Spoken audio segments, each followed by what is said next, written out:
12 at night, this road was open, where it was going to be closed for about 24 to 36 hours.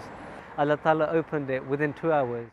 Just 2 days before Jalsa Salana UK, one of the major roads leading to the Jalsaga suffered an unexpected collapse, caused by a burst water pipe. And so the road closed from Farnham, the roundabout in Farnham, all the way up to here in Recklesham, which meant that all the traffic that was coming for Jalsa would have to go straight down towards Alton, and ultimately, because of the footfall of the traffic, they would have to use the side roads. That same evening, members of the Jalsa Salana organising team visited the repair site to speak with engineers. When we came to see these road workers, they told us that a water pipe had burst, and when we asked them the timescale of when things could be fixed, they said, best case scenario, they have to fix the water pipe, they have to tarmac the road again. The earliest that they could have the road working again would be tomorrow, meaning Thursday, between 5 o'clock and 10 o'clock. One of them struck up a conversation with the site manager. And we had told them that tomorrow we've got the inspection, we're expecting a huge amount of traffic that will come to all the workers that are coming to Hadikatul Mehdi.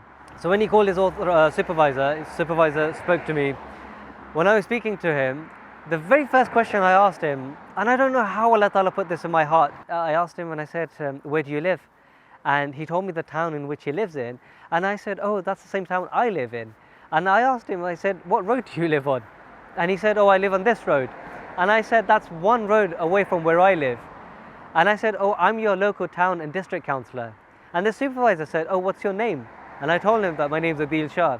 And he goes, oh, throughout the whole year, I've seen all the local community work, Jamaat work that you do, and now I know which event you're referring to.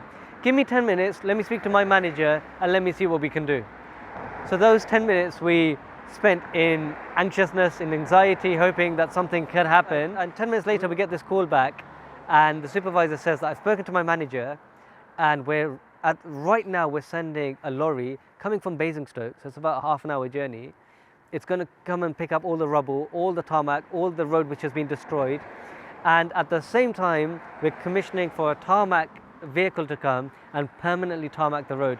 So within 2 hours, this road will be operational and running again.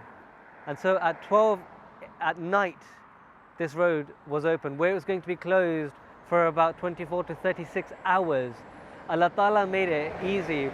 So for the guests of the Promised Messiah, for the workers of the Promised Messiah, Allah Ta'ala himself intervened and showed his miracle, that where for 2-3 days this potentially road would have been closed. And best case scenario would have been open after 12 to 16 hours. Allah Ta'ala opened it within 2 hours.